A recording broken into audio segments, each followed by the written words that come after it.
Et ben, du coup, avec le densimètre là, que vous avez devant vos yeux, on mesure la quantité de sucre qu'il y a dans le jus. Donc c'est le sucre naturel de la pomme. Et en fait, hein, si on arrive à se voir suffisamment près, on voit qu'il y a marqué 1060.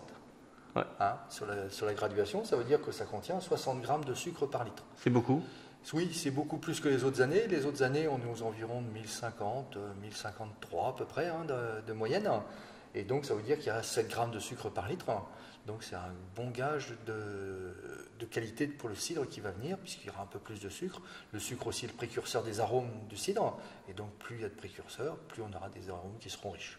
D'ailleurs, quand on déguste le cidre dès maintenant, le jus plus exactement, dès qu'on le déguste, on voit qu'il y a une très intense en arôme et des bons goûts de pommes bien mûres, un peu type Granny Smith, mais aussi un petit peu plus long en bouche. Et tout ça, c'est plutôt assez plaisant et plutôt un gage de qualité.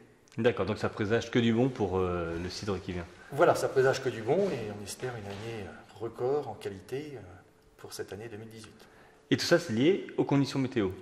En grande partie, hein, les conditions météo vont donc concentrer les arômes de la pomme, concentrer le sucre. En plus, on a quand même eu quelques orages durant l'été ici en Normandie, dans cette partie de la Normandie en tout cas. Et donc tout ça est plutôt favorable à la pomme. S'il y a des petits calibres dont on a parlé tout à l'heure, c'est quand même plutôt un petit désavantage par rapport à la qualité qu'on peut espérer du cidre et de cette année 2018.